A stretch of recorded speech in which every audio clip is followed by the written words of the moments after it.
Welcome to Informing Families Navigating Your Way series. You're here because you have a person with a developmental disability in your life. It may be a newly born infant, may be a student in school, it may be an adult, or you yourself may be a self-advocate who has a disability. No matter what the situation, you will find that information is key to the decisions that you will make across the lifespan. Some of that information relates to formal services and the various systems that support people. Some of the information are connections in your local community. No matter what, all of it's designed to help you live a meaningful life at whatever age you are. Navigating Your Way, ages 14 to 21.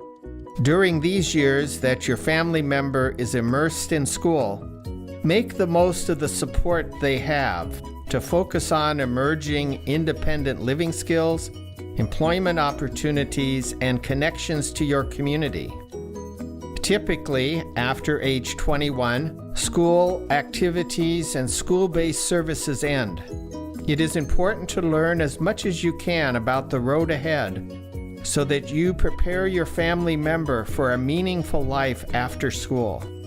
Although transition planning officially begins at age 16, you can start planning for life after school as early as 14. In fact, many families recommend this as early as possible. Even with state and federal laws to ensure your family member's right to an education, it's important to speak up and ensure their needs are being met.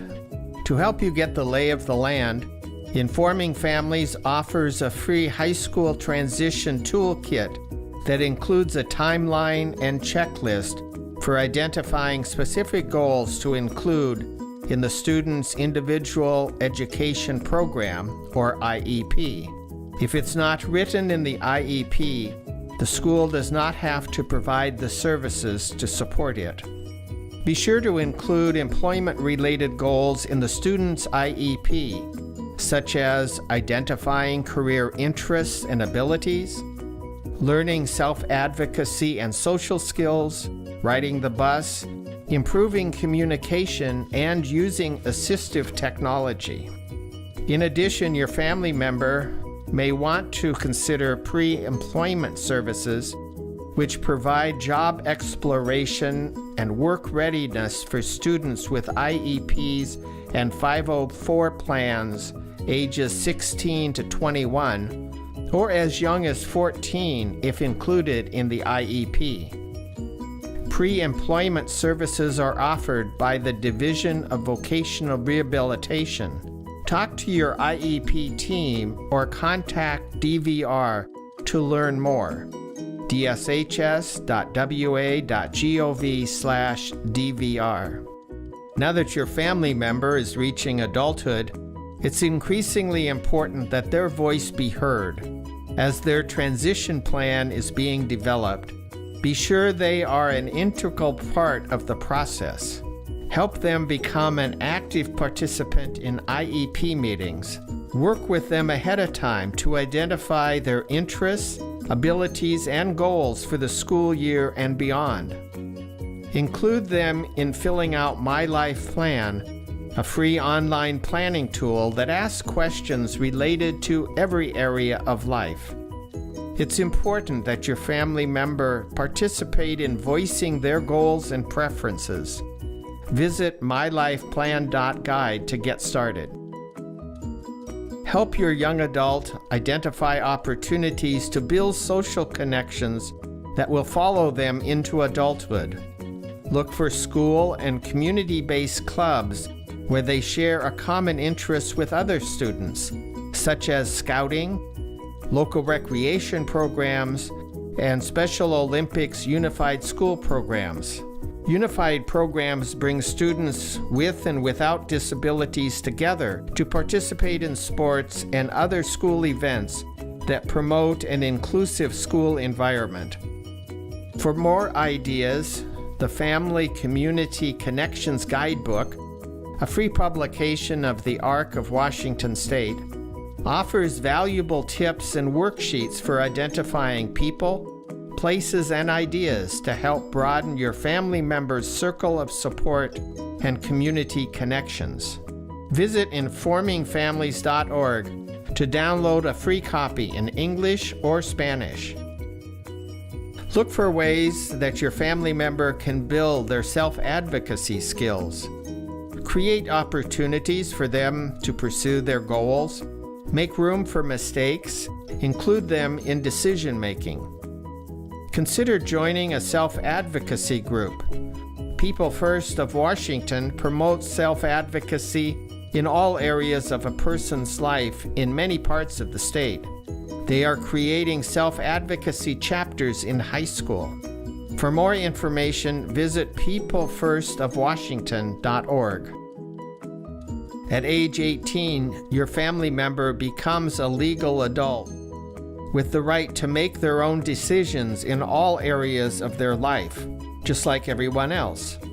In the past, many parents sought legal guardianship as a way to ensure their child's health and safety. However, that comes at a price for the individual who may lose many of their rights. Supported decision-making is an approach that offers less restrictive alternatives, such as powers of attorney for medical and financial decisions, representative payee to manage Social Security benefits, and a trusted relationship with family or others who can provide good advice. Learn more about supported decision-making as well as different types of guardianship at informingfamilies.org. When a student with an IEP turns 18, they have the option to graduate or walk the stage with their peers and continue on to a transition program until age 21. Staying in school until age 21 helps build independent living skills and provides a guided transition into adult life and services, such as long-term employment supports, which do not begin until age 21. Transition programs vary by location. For example, some county DD programs partner with the school district, DVR, and others, with the goal of helping students leave school with a job and make a seamless transition to adult life. Not all counties have the funding to provide this type of wraparound service, so it's important to ask your school what kinds of activities and supports its transition program offers. Some schools may even have more than one program to consider. Transitioning to life as an adult includes changes in healthcare providers and coverage. The Child Neurology Foundation has information and tools for transitioning to adult healthcare. Visit gottransition.org to learn more. Supports from other parents and professionals is available to you during these educational years. Organizations such as Parent to Parent and Partnerships for Action, Voices for Empowerment, PAVE, can help you learn how to advocate for your family member. Visit arcwa.org/getsupport to find a parent-to-parent office near you. For assistance from PAVE, visit wapave.org. The Office of the Education Ombuds, OEO, resolves complaints and disputes and problems between families and public schools. The OEO is independent of the public school system and offers an alternative to costly lawsuits and administrative hearings.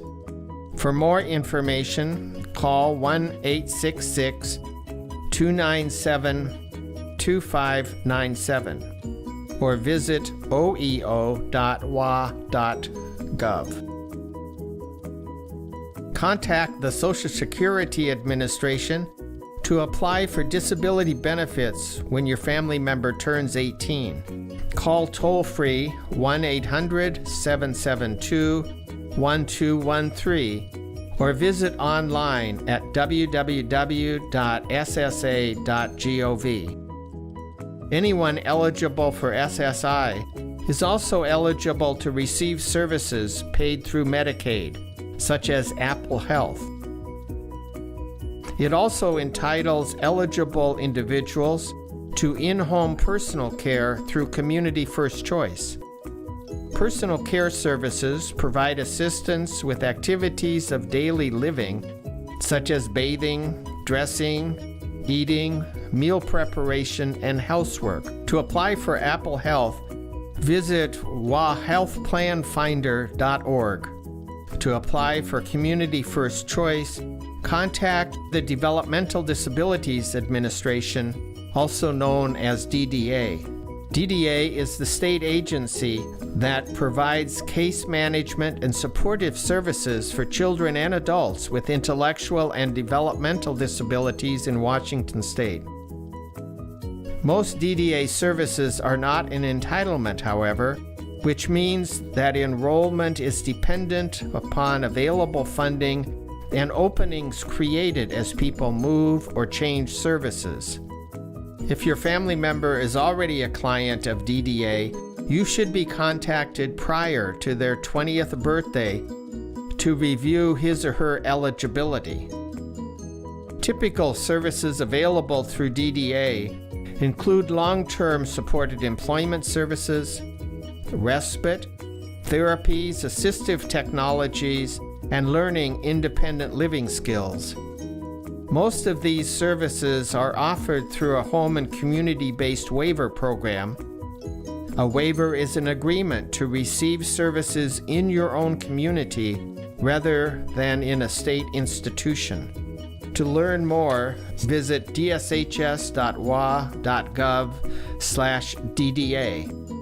You can also sign up for DDA news updates by clicking the box to the right of their homepage. Paid services are just a part of the picture. Support can come from a relationship with family, friends, and others in the community, as well as assistive technology, local resources, and a person's own strengths and abilities. The STAR form can help you identify sources of support to reach any goal. To learn more, visit informingfamilies.org/star. If you haven't already done so, start planning for your family member's financial future. A special needs trust, such as the DD Endowment Trust Fund, shelters and protects assets that would otherwise disqualify your child from government benefits such as SSI and Medicaid. Visit ddetf.wa.gov to learn more. ABLE savings accounts are also available in this state to allow individuals with disabilities to save money without losing financial eligibility for government benefits such as SSI. Visit WashingtonStateABLE.com to learn more. There's a lot to navigate and plan during these years, but take heart. The road already is well paved by others who have come before you. Connect with other families and resources in your community and encourage your family member to work toward realizing personal goals. Trust and know their dreams can come true. Find links to all of these resources and more at informingfamilies.org, a program of the Washington State Developmental Disabilities Council.